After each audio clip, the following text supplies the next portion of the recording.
Bienvenue à l'émission Bon Matin l'Estrie, Rick Bouvette avec vous. La semaine dernière, je vous ai fait la présentation de quelques artistes qui allaient passer au festival Cher Blues la fin de semaine dernière. Et puis, une des artistes qui est vraiment devenue mon coup de cœur a été Erika Hagen. Je suis allé voir son spectacle au Ciboire Dépôt le jeudi soir à 6 heures. Et puis, après le spectacle, on a eu la chance de discuter un peu. Puis hier, j'ai fait une entrevue avec Erika par téléphone pour savoir un petit peu plus qui elle est, d'où elle vient, quel genre de musique elle fait, c'est quoi les projets à venir. Donc, voici l'entrevue que j'ai fait avec Erika Hagen. Bonne écoute! Erika Hagen, bon matin! Allô, ça va bien? Ça va super bien. Première chose, regarde, moi j'ai un commentaire constructif à vous faire. Moi, je t'ai vu en spectacle jeudi dernier au Cher Blues. Vous devriez essayer d'avoir un petit peu moins de plaisir sur le stage. Là. Il me semble que vous aviez du fun en sacrifice. C'est vrai, c'est quand même l'identité du show, c'est d'avoir du fun. Là. Ouais, tout à fait. Ah, puis ça a fait du bien vous voir. Fait que c'est ça. Moi, dans le fond, la semaine dernière, à l'émission, j'avais présenté ce qui s'en venait au Cher Blues par jour, puis j'ai regardé tous les artistes. Puis je t'avais trouvé, moi je te connaissais pas, puis j'ai vraiment cliqué sur deux chansons en particulier. Il y avait la chanson Aline, puis il y avait la chanson Anita. Donc j'ai dit, faut absolument que j'aille voir ce spectacle-là. Puis en plus, ça se passait au Ciboire. C'était une petite scène très, très intime. On était peut-être une quarantaine, cinquantaine avec les gens qui étaient sur le trottoir, là, mais ça a été un spectacle extraordinaire. Comment t'aimais ça, jouer au Cher Blues? J'ai vraiment trippé. Je trouve que la gang qui organise ce festival-là est vraiment de qualité. Là.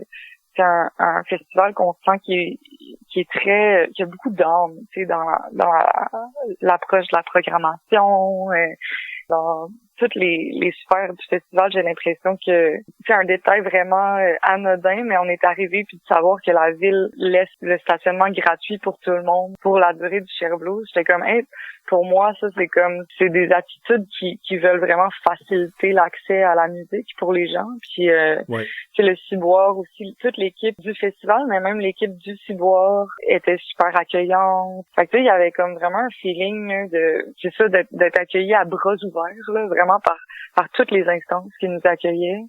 Puis c'est ça, comme tu disais, c'est un public intime, mais moi j'adore ça, jouer pour des petits publics.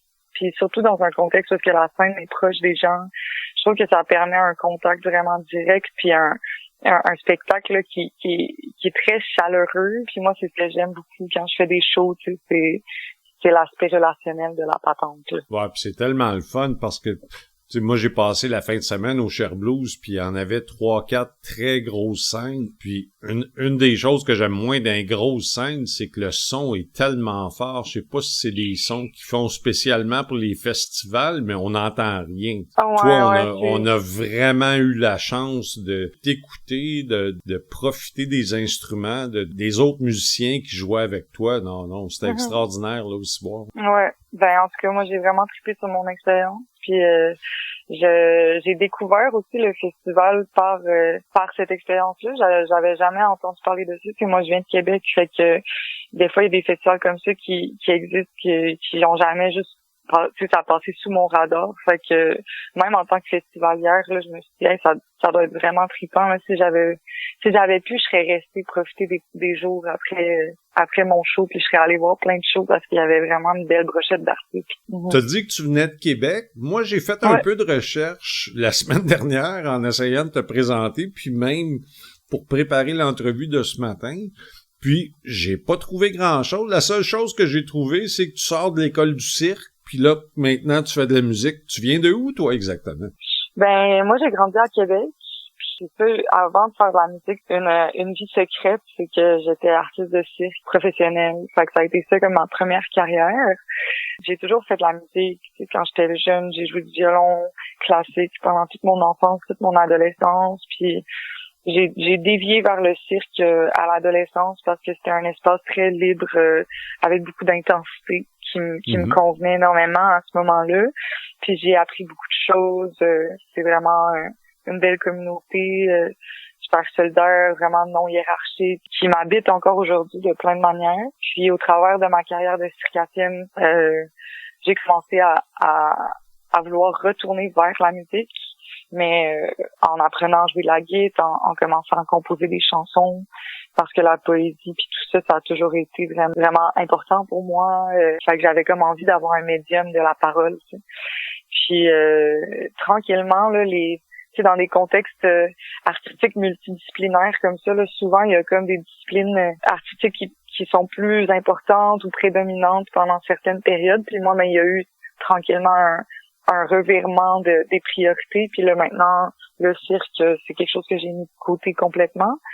Mais c'est ça s'est fait sur plusieurs années, là, une espèce de lente transition où est-ce que j'ai voulu vraiment mettre la musique au centre de ma pratique parce que, comme tu disais, au début de l'entrevue, c'est le fun que tu as perçu sur scène, puis le plaisir qui est palpable dans le projet, mais c'est aussi quelque chose qui, moi, me faisait du bien au contact d'écrire et de jouer de la musique, c'est que il y avait vraiment un espèce d'effervescence pour moi dans cette discipline-là qui avait plus dans mes autres disciplines. Fait que ça a été assez clair qu'il fallait que ça soit le moteur principal de mon espace créatif. Tu sais. Là, t'as un album de sortie qui a sorti, ouais. Ça fait un petit peu plus qu'un an, hein, je pense. Exact.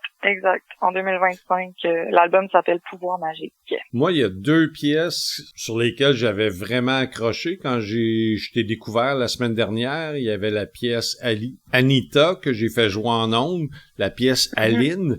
Mais pendant ton spectacle, il y a une chanson. Moi, souvent, je l'avais entendue, je l'avais aimée. Puis pour moi, personnellement, dans la musique, il y a des chansons que j'adore.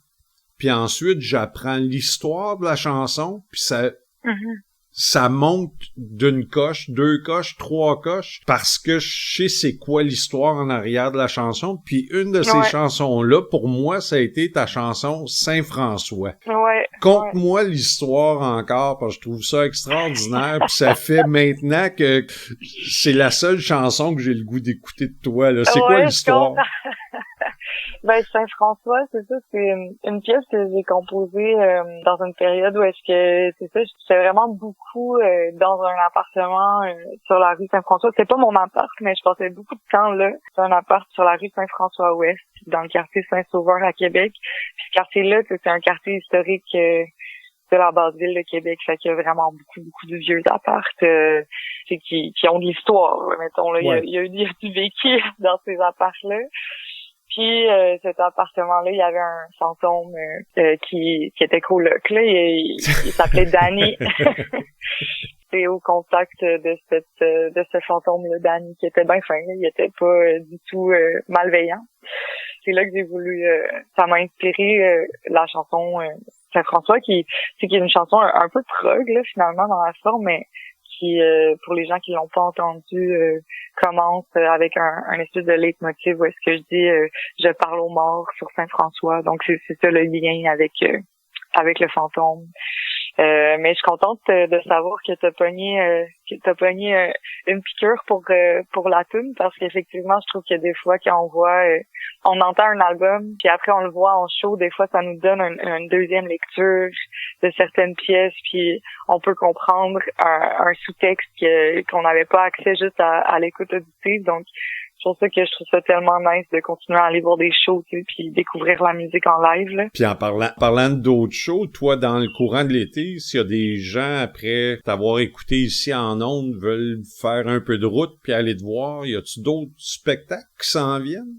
Oui, ben là, il y a un pas mal gros show qui s'en vient. On joue au Festival d'été de Québec ce jeudi, le 9 juillet, sur la même scène que Lou-Adrienne Cassidy.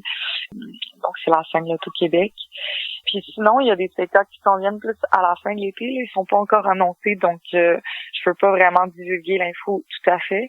Mais il y a une vitrine en Grande Bay qui est déjà annoncée le 22 août.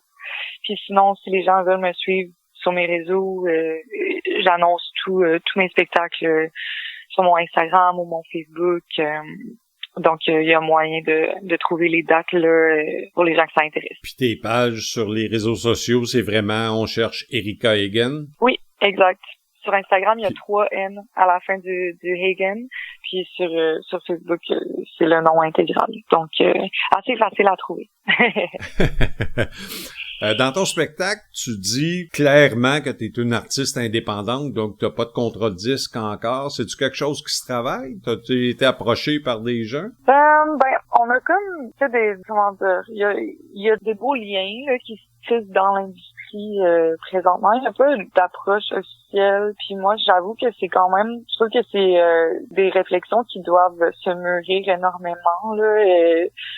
Parce que ça peut être vraiment le fun travailler avec une équipe comme ça, mais ça peut aussi être difficile si les gens sont pas bien accordés ensemble, puis que la vision est pas à la même place. Fait que moi, malgré c'est sûr qu'en étant indépendant, toi tu gardes, c'est ça, tu gardes le contrôle de la création, de la production, du son, tu peux garder tout. Là. Exact. Puis tu sais, c'est sûr que c'est un gros défi là, de tout gérer ça de mon bord, mais j'ai quand même une équipe là. Tu sais, j'ai ma gérante Joanne Moreau, j'ai mon agent de spectacle Marie-France Pépin. Donc c'est sûr que je recherche ça. Fait que ça s'invente pas là. Il faut que ça se passe organiquement. Mais en tout cas, moi, je peux dire que pour avoir écouté ton album au complet, le premier album qui est sorti, la qualité de la production est quand même excellente.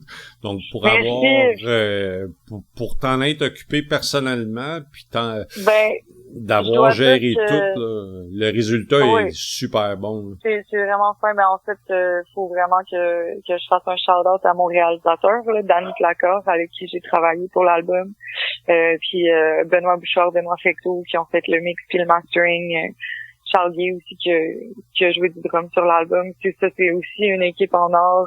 Puis ça, c'est inclus dans ce que je nomme comme étant faisant partie de ma mentalité autour de créer des équipes de qualité là. Tu sais, Danny Placon, on s'en va refaire mon deuxième album ensemble. Fait que il y a un désir de revisiter notre collaboration encore pour un deuxième album. Là. Fait que c'est ça, genre, je leur dois beaucoup parce que effectivement ils ont mis beaucoup du leur dans l'album. En tout cas, moi j'ai très hâte de l'entendre ce prochain album-là. Moi je vais te suivre maintenant sur les réseaux sociaux.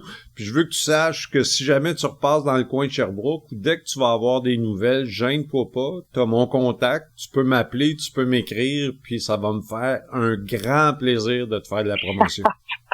C'est super fin, merci, j'apprécie ça. Pour les auditeurs qui l'ont pas entendu, on a parlé de la chanson Saint-François. Fait que moi, je vais vous laisser, on va aller en musique avec justement la chanson de Erika Hagen, Saint-François, sur CFLX 95.5. Bon matin, l'Estrie! Je parle aux morts sur Saint-François.